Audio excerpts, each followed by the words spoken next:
Varicose veins కి సరైన చికిత్స కోసం సంప్రదించండి ఎవిస్ హాస్పిటల్. నమస్తే రమ్ గారు. నమస్తే జయ. రమ్ గారు, వింటర్ స్కిన్ కేర్ ఎలా అంటే పొడిబారిపోతూ ఉంటుంది. ఎంత క్రీమ్ రాసినా మాయిశ్చరీ ఉండదు రమ్ గారు, డ్రైగా అయిపోతుంది. తెలంగాణ వాసుల ప్రత్యేకత. అవునండి, అవును. మన వైపు వెళ్తే విజయవాడ అట్లా వెళ్ళామంటే అసలు రాసుకోని అవసరమే ఉండదు. పక్క కారిపోతుంటాయి చెమటలు. అవును.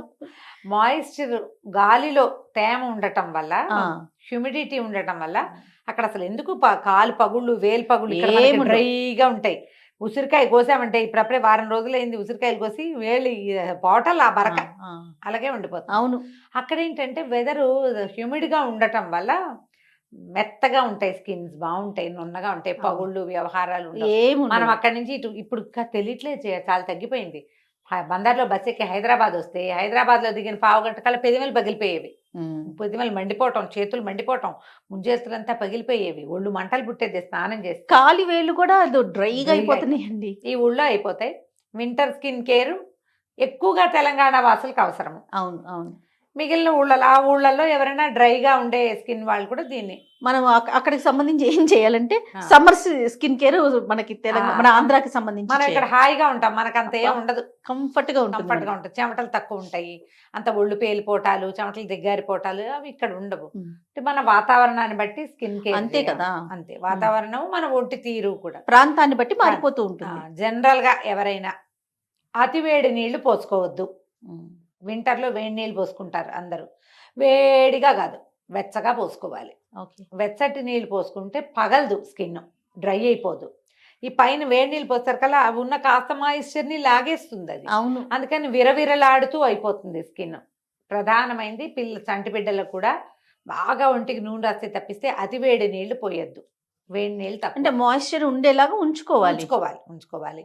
కొంచెం సుమారైన స్కిన్, కాస్త ఆయిలీ స్కిన్నే కొద్దిగానే డ్రై అవుతుందంటే మీరు ఒక పని చేయొచ్చు, నీళ్ళల్లోనే కొద్దిగా 4 బొట్ల కొబ్బరి నూనె వేసుకుని స్నానం చేయొచ్చు. దానివల్ల కూడా అట్టే డ్రై అయిపోకుండా ఉంటుంది, బాగానే ఉంటుంది, జిడ్డుగా అలాగే ఏమి ఉండదు, కొంచెం హాయిగా ఉంటుంది. అవునవును. నెంబర్ 1 ఇది, వేడి నీళ్ళు వద్దు. తర్వాత ఒంటికి ఏదైనా నూనె కానీ క్రీమ్ కానీ రాసుకోండి. ఒంటికి నూనె రాసుకునే సమయం ఉంటే కనుక నూనె రాసుకోవటం, మామూలు వాటర్ వాష్, మీ రెగ్యులర్ స్నానం. ఈ స్నానం చేసే సబ్బులు అవి తగ్గించుకుని సున్నిపిండి వాడుకోండి. సున్నిపిండి కానీ శనగపిండి కానీ. మళ్ళీ సున్నిపిండి అనగానే బుక్ చేసుకోవాలి, ఎక్కడి నుంచైనా తెప్పించుకోవాలి. ఈ వ్యవహారాల్లోకి వెళ్ళకండి. జనరల్గా ఈ సున్నిపిండ్లు బయట తయారు చేసేవి మీరు కొనుక్కొని వాడుకుంటుంటే మీ ఇష్టం, నేను చెప్పేది ఏం లేదు. కానీ మీరు చేద్దాము అని అనుకుంటే కనుక చాలా సింపుల్గా చేసుకోవచ్చు. సున్నిపిండిలో మీరు సమస్తమైన ద్రవ్యాలు, నవధాన్యాలు వేసినా ఒకటే, వేయకపోయినా ఒకటే. ఉట్టి శనగపిండి అయినా, ఒట్టి శనగపిండి, ఒట్టి పెసరపిండి కూడా స్కిన్కి హాయిగా ఉంటాయి, ఫ్రెండ్లీగా ఉంటాయి. మీకు రకరకాల పదార్థాలు, గులాబీ రెక్కలు, కమలా తొక్కలు, గులాబీ రేఖలు వేసుకుంటాము, కచ్చూరాలు, బావంచాలు వేస్తాము, దాల్చిన చెక్క వేస్తాము, నువ్వులు వేస్తాము, ఇంకా ఉన్నాయి గసగసాలు వేసేస్తాము. ఏంటమ్మ గారు, సొంటి వేద్దాము, వట్టివేళ్ళు వేద్దాము, కస్తూరి పసుపు వేసుకుందాము. తాగేక శరీరానికి మీరు చెప్పేవి పిండికేనమ్మా. నువ్వు యూట్యూబ్ తెరిచి చూడు, నా మాట అబద్ధం అయితే నేనేమి అబద్ధాలు చెప్పటల్లా. ఒక్క పదం నేను చెప్పిన దాంట్లో తేడా లేదు, ఇవన్నీ ఉంటున్నాయి. కచ్చూరాలు, బావంచాలు, గంధకచ్చూరాల పేరు ఎంత ఫేవరెట్ పేరో సున్నిపిండి పట్టించే వాళ్ళకి. ఇవన్నీ వేసుకుంటే వీటిలలో ఏ ఒక వస్తువు మీకు పడకపోయినా అసలు దురదలు వస్తాయి, అసలుకి మోసం వస్తుంది. మీకు పెసరపిండి పడుతుందా లేదా, శనగపిండి పడుతుందా లేదా అనే సింపుల్ టెస్ట్. బాగానే ఉంది అంటే పెసరపిండి, బాగానే ఉందంటే శనగపిండి వాడుకోండి. ఇవన్నీ టైం టెస్టెడ్గా మీకు సూట్ అవుతాయి అనుకుంటే మీరు యాడ్ చేసుకోవటం వేరు. వాళ్ళు యాడ్ చేసినవి మీరు కొనుక్కుని 3 నెలల చంటి బిడ్డకు కూడా ఆ సున్నిపిండి పెట్టారంటే పిల్లలు అనారోగ్యాల పాలైపోతారు. వాళ్ళకి ఎందుకు సఫికేషన్ వస్తుందో, ఎందుకు ఒంటి మీద ర్యాష్ వచ్చిందో మీరు గ్రహించరు. చంటి పిల్లలకి ఏ రకమైనవి, ఘంటాపదంగా చెప్తున్నా, ఏ రకమైన సుగంధ ద్రవ్యాలు వేయకూడదు. బజార్లో కొన్న సున్నిపిండిని వాడకండి. ఏదైనా గంట తీసుకొచ్చి కొట్టి చెప్పమన్నా కూడా చెప్తా.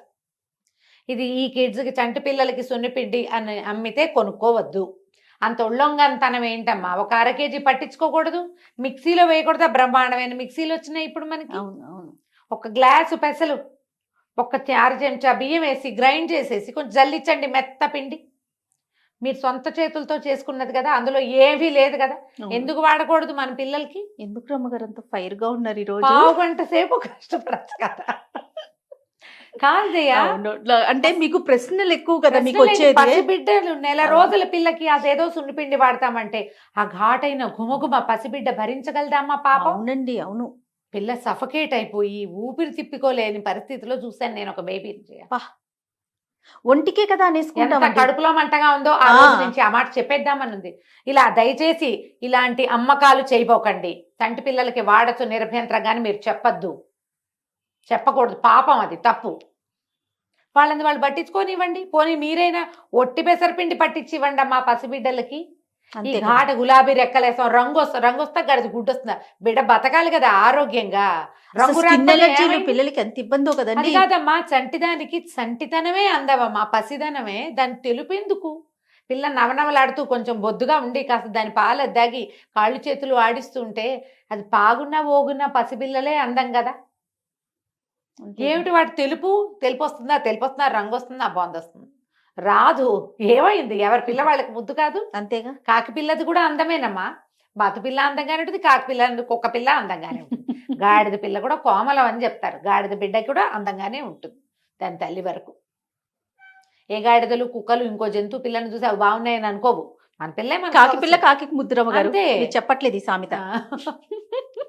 ఈ పనులు చేయకండి. అవును, అవును.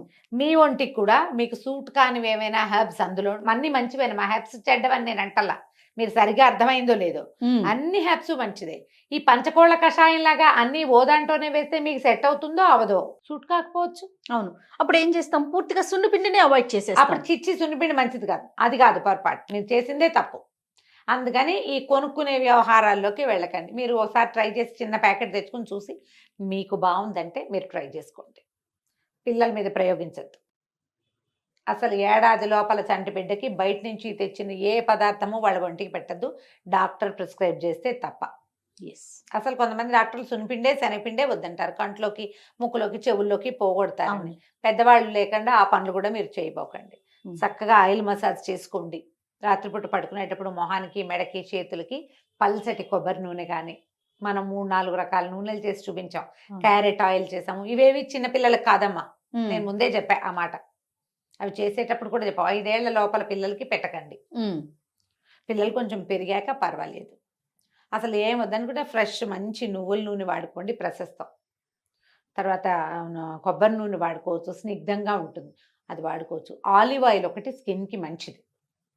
బాదం నూనెలు అవి చేస్తామన్నా కొంచెం పెద్ద అవనివ్వండి. మీగడ అవి రాస్తే పిల్లలకి మీగడ రాస్తారు చాలా మంది. తాత్కాలిక నునుపు మెరిపే మీగడ మురికిని అట్రాక్ట్ చేస్తుంది జయ బాగా.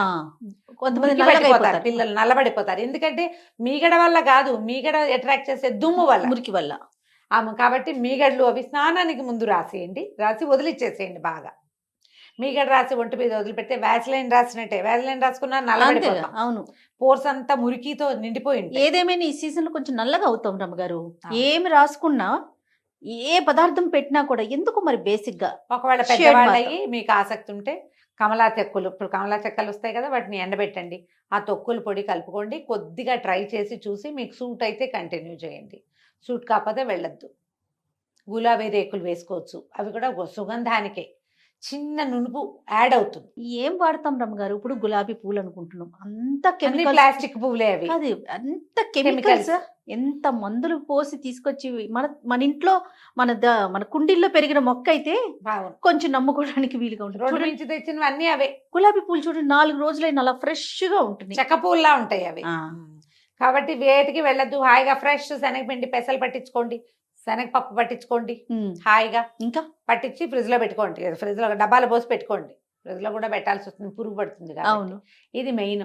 తర్వాత స్నానం చేయగానే పిల్లలు కూడా, చంటి పిల్లలు కూడా నీళ్లు పోయంగానే బేబీ మాయిశ్చరైజర్, వాళ్ళకి మనకు ఒక మాయిశ్చరైజర్ రాసుకోండి. నా సంగతి నేను చెప్తా జయ, కొబ్బరి నూనె రాసుకుంటున్నాను నేనైతే. అవునండి, ఏ మాయిశ్చరైజర్ జోలికి వెళ్ళటల్లా. స్నానం చేయగానే రాసుకోవాలి. దాన్ని బాత్రూంలోనే పెట్టి ఒళ్ళు తడారటం, వెంటనే నూనె పెట్టి చేసుకోవటం, ఒక్క లేయర్ లాగా దూమెరుగ్గా రాసుకోండి. బట్టలకు అంటుతుంది ఇలాంటి భావాల్లోకి వెళ్తే అవన్నీ మీ ఇష్టమమ్మా, అంతేమంటదు. ఒక నిమిషం స్కిన్ లాగేస్తుంది. తడికి బాగా పోర్స్ ఓపెన్ అవుతాయి వేడి నీళ్ళ వల్ల.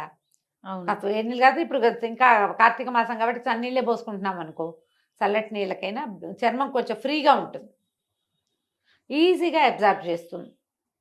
ఒకవేళ ఏదైనా పొద్దునుంచి రాసుకోలేదు, బయటికి వెళ్ళదలుచుకున్నారు, బయట అంతా డ్రైగా ఉందంటే మొహం కడుక్కున్నాక బాగా ఒక 5-6 సార్లు మొహం మీద స్ప్లాష్ చేసుకుని నీళ్ళు, అప్పుడు మాయిశ్చరైజర్ రాసుకుంటే స్కిన్ చక్కగా అబ్జర్వ్ చేసుకుని నున్నగా ఉంటుంది. పడుకునేటప్పుడు తప్పకుండా ఏదైనా రాసుకుని పడుకోండి. దుప్పట్లు వాటి వల్ల కూడా కొంచెం డ్రై అవుతుంది. లిప్స్కి కొంచెం పెదిమలు పగిలిపోతూ ఉంటాయి, వ్యాస్లైన్ దొరుకుతుంది రాసుకోవచ్చు, కొబ్బరి నూనె రాసుకోవచ్చు. తర్వాత ఏమో లిక్విడ్ పారాఫిన్ అని దొరుకుతుంది మనకి మెడికల్ షాప్లో, అది ఎక్కువసేపు మాయిశ్చర్ ఉంటుంది. మీరు వ్యాజ్లైన్లో కూడా లిక్విడ్ పారాఫిన్ ఒక డ్రాప్ కలిపి రంగరించి రాయొచ్చు. పిల్లల పెదవులకు కూడా రాయొచ్చమ్మా. అది పొట్టలోకి వెళ్ళినా కూడా అంత చెడేం కాదు, ఒక రకం సార్ట్ ఆఫ్ ఆముదం లాగా ఉంటుంది, మరి విషం కాదు, పర్వాలేదు. కానీ చంటి పిల్లలకి పెదవులు అంత పగలవు నాకు తెలిసేది. పోనీ వెన్న రాస్తే అయిపోతుంది. వెన్న రాసుకుంటే సరిపోతుంది. నెయ్యి రాయొచ్చు, వెన్న రాయొచ్చు, పొట్టలోకి వెళ్ళినా ప్రమాదం లేనివి కాదు కాబట్టి రాసుకోండి. పిల్లలకి మంచి వెచ్చటి బట్టలు వేయటానికి ప్రయత్నం చేయండి. కాళ్ళు పగిలిపోతాయి ఈ సీజన్లో బాగా. కాళ్ళు పగిలితే కనుక శుభ్రంగా ఫ్యూమి స్టోన్ పెట్టో రుద్దేసి పగుళ్ళల్లో ఉన్న మురికి శుభ్రంగా పోగొట్టేసేయండి. తర్వాత ఈ ఫైలర్స్ దొరుకుతున్నాయి ఇవాళ రేపు, డ్రైగా ఆరిపోయాక ఒకసారి అట్లా ఫైల్ చేస్తే పైన చెక్కులన్నీ రాలిపోతాయి. కొద్దిగా ఏదైనా రాసి పెట్టి పడుకోండి. రాత్రిపూట కొంచెం నూనె రాసుకోవటము, వ్యాస్లైన్ రాసుకోవటము, క్రీమ్స్ దొరుకుతాయి, క్రాక్ క్రీమ్స్ లాంటివి. మురికిలో రాయిపోకండి, కాళ్ళు మురికి పోగొట్టుకుని అప్పుడు రాసుకుంటే అంత పగలవు. కావాలంటే కొంచెం కాటన్ సాక్స్ తెచ్చుకోండి, ఉలెన్వి కాకుండా. సాక్స్ వేసుకున్నా కూడా కాళ్ళు అంతా పగలకుండా ఉంటాయి.